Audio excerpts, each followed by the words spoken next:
Il lui tendit 5 euros. Pas par distraction. Pas par avarice. Délibérément. Il voulait la tester. Il s'attendait à un sourire poli, à un simple « merci », ou au moins au silence confortable de quelqu'un qui ravale sa fierté.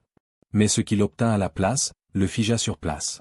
Ce soir-là, en rentrant chez lui, il appela son avocat. Et le lendemain matin, il refit entièrement son testament. Tout ça, à cause des mots d'une serveuse.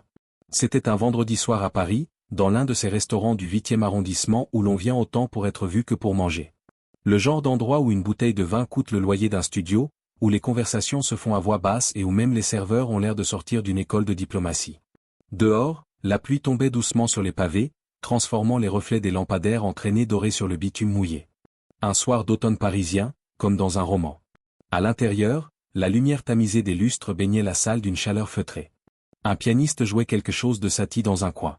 On entendait le tintement des verres, les rires étouffés, le murmure discret de gens importants qui discutaient de choses importantes. Et au fond de la salle, à une table d'angle légèrement à l'écart du reste, un homme observait. Il s'appelait Victor Lanois. 61 ans.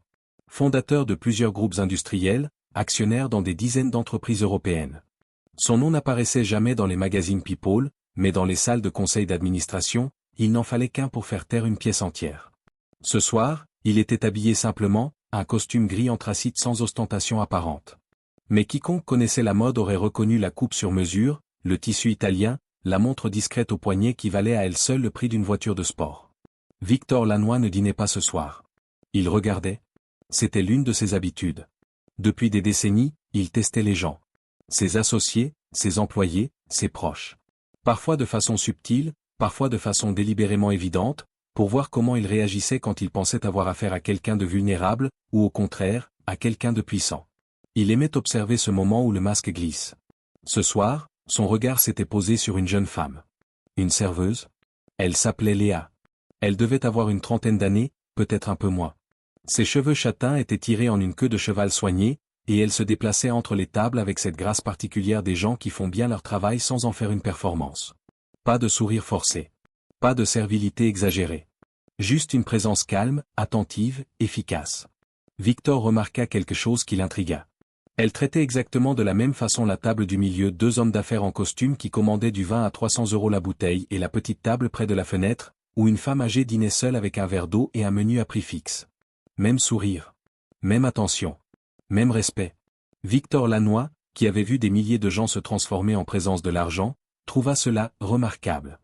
Il leva la main pour l'appeler. Léa s'approcha. « Bonsoir.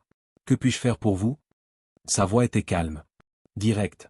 Elle ne cherchait ni à impressionner ni à disparaître. « Un café » dit-il. « Juste un café. » Bien sûr. Quelques minutes plus tard, elle revint avec un expresso, qu'elle posa délicatement sur la table sans renverser une seule goutte. Victor la remercia d'un signe de tête, porta la tasse à ses lèvres, puis la reposa. Et sortit de la poche intérieure de sa veste un billet de 5 €. Il le fit glisser sur la nappe blanche en direction de Léa. « Kia. C'est pour toi. » Léa regarda le billet. Une fraction de seconde, quelque chose passa dans ses yeux. Pas de la colère. Pas de l'humiliation. Plutôt, une sorte d'attention particulière, comme si elle cherchait à comprendre ce qui se passait vraiment. Dans un restaurant de ce standing, les pourboires commençaient à 20 €. Les soirs fastes, certains clients en laissaient 100, 200, sans même compter. 5 €, c'était un message. La question, c'était lequel. « Pourquoi faire ?» demanda-t-elle simplement. Victor eut un sourire en coin. « J'observe les gens. Parfois, les petites sommes révèlent plus que les grandes. » Léa resta silencieuse un instant. Le piano continuait de jouer. Quelqu'un riait à la table voisine. Et puis, sans brusquerie, elle prit le billet, le plia en deux, et le reposa sur la table, devant Victor. « Dans ce cas, laissez-moi faire mon propre test. » Victor haussa un sourcil. Ce n'était pas la réponse qu'il attendait.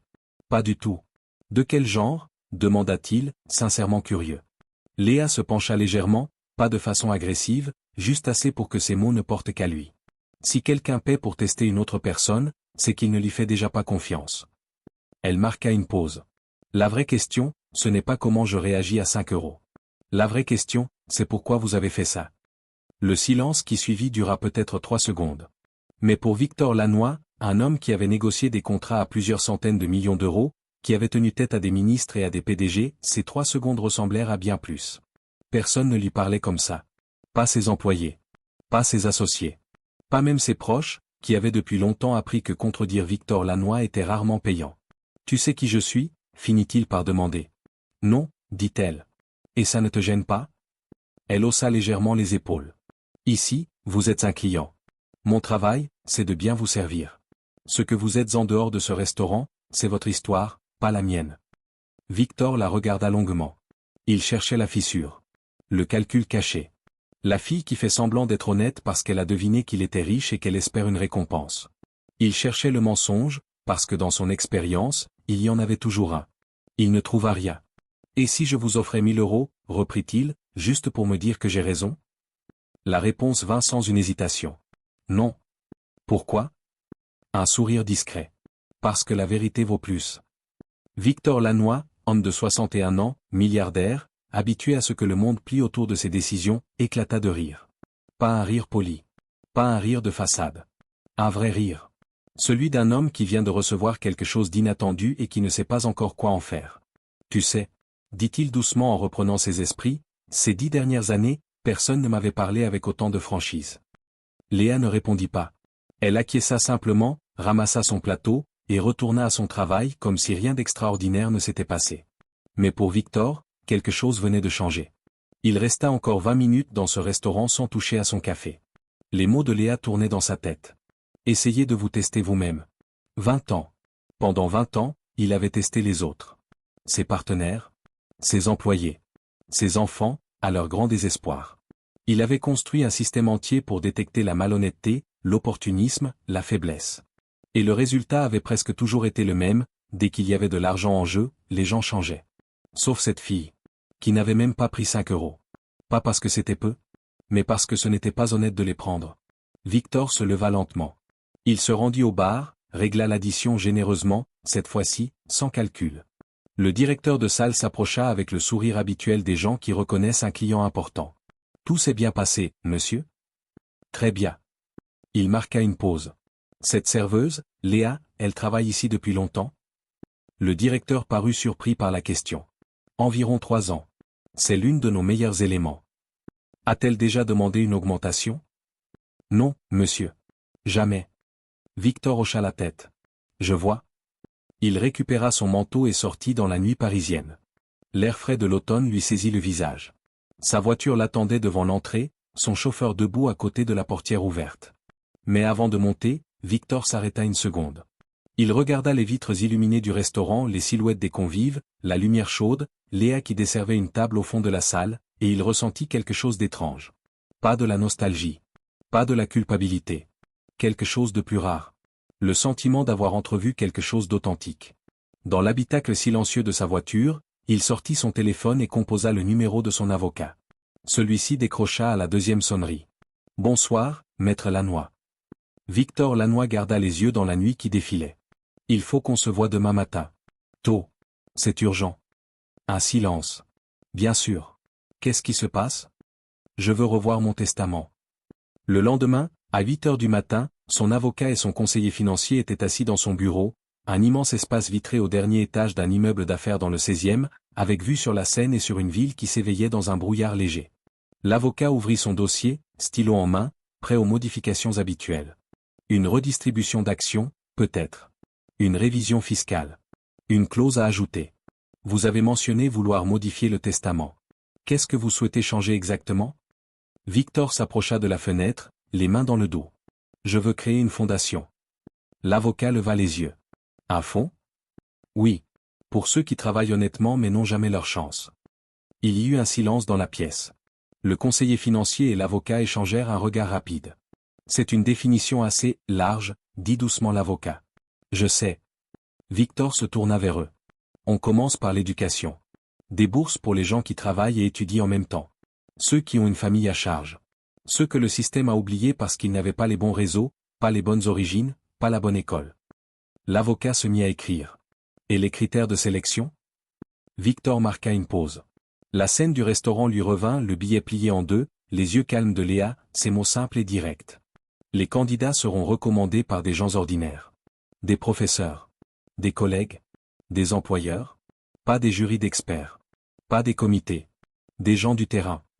L'avocat hocha la tête lentement. Et le nom du fonds? Victor réfléchit un instant. Le fonds de l'honneur. L'avocat leva les yeux. C'est inhabituel. Victor sourit. C'est voulu. Ce soir-là, il retourna au restaurant. Cette fois, le directeur de salle le reconnut immédiatement. Le matin même, il avait fait ses recherches et réalisé qui était cet homme qui posait des questions sur ses serveuses. Il s'avança, légèrement nerveux. « Bonsoir, monsieur Lannoy. Je vous réserve votre table habituelle ?» Victor l'arrêta d'un geste. « La même table qu'hier soir. Et s'il vous plaît, pas de traitement particulier. » Il s'installa. Quelques minutes plus tard, Léa s'approcha. Elle le reconnut. Son expression ne changea pas. « Bonsoir. Encore un café ?» Victor sourit. « Oui. » Quand elle revint avec la tasse, il glissa à nouveau un billet de 5 € sur la table. Léa le regarda, puis le regarda lui. « Vous recommencez le test ?» « Non. » Il fit glisser doucement le billet vers elle. « Cette fois, c'est un rappel. » « Un rappel de quoi ?» Il prit une gorgée de café. Qu'une réponse sincère peut parfois valoir bien plus qu'1 million d'euros. Léa laissa échapper un petit rire, un vrai, léger, surpris. « C'est beau. » « C'est vrai. » Elle prit le billet. Pas pour l'argent cette fois, mais pour la façon dont c'était dit. « Vous savez, » dit-elle en rangeant le billet dans sa poche, « les gens ne reviennent généralement pas admettre qu'ils avaient tort. » Victor acquiesça. « D'habitude, non. » Il la regarda. « Pourquoi avez-vous répondu comme ça hier soir? Vous n'aviez pas peur de me froisser ?» Elle réfléchit un instant. « J'en avais un peu assez, je crois. De voir les gens tout réduire à l'argent. » Elle regarda autour de la salle. Parfois, un mot gentil ou un peu de respect valent plus que n'importe quel pourboire. Victor hocha lentement la tête. « Je ne m'en étais rendu compte qu'hier soir. » Elle sourit. « Il n'est jamais trop tard. » Il se leva, ramassa son manteau. « Merci, Léa. » Elle parut sincèrement surprise. « Pourquoi ? Pour votre honnêteté ?» Il se dirigea vers la sortie. Puis, arrivé à la porte, il s'arrêta et se retourna une dernière fois. Parfois, 5 € peuvent changer le cours d'une vie. Léa pensa que c'était une drôle de chose à dire pour un homme aussi riche. Elle l'observa disparaître dans la nuit, haussa légèrement les épaules, et retourna à son travail. Elle ne savait pas encore que dans les documents qu'un avocat finalisait à cet instant même dans un bureau du 16e arrondissement, son prénom n'apparaissait nulle part, mais que ces mots, eux, avaient tout changé. Une fondation venait de naître. Des dizaines, puis des centaines de bourses allaient être distribuées à des gens ordinaires qui travaillaient dur sans que personne ne les voie vraiment. Des étudiants salariés. Des mères de famille qui reprenaient leurs études le soir après avoir couché leurs enfants. Des jeunes issus de quartiers où l'ambition était souvent étouffée avant même d'éclore. Tout cela avait commencé dans un restaurant parisien, un soir d'automne pluvieux. Avec 5 € sur une nappe blanche. Et une femme qui avait eu le courage de dire la vérité. Si cette histoire vous a touché, laissez un like, ça nous aide vraiment à continuer. Dites-nous en commentaire, qu'est-ce que vous auriez répondu à sa place. Et abonnez-vous pour ne rater aucune de nos prochaines histoires.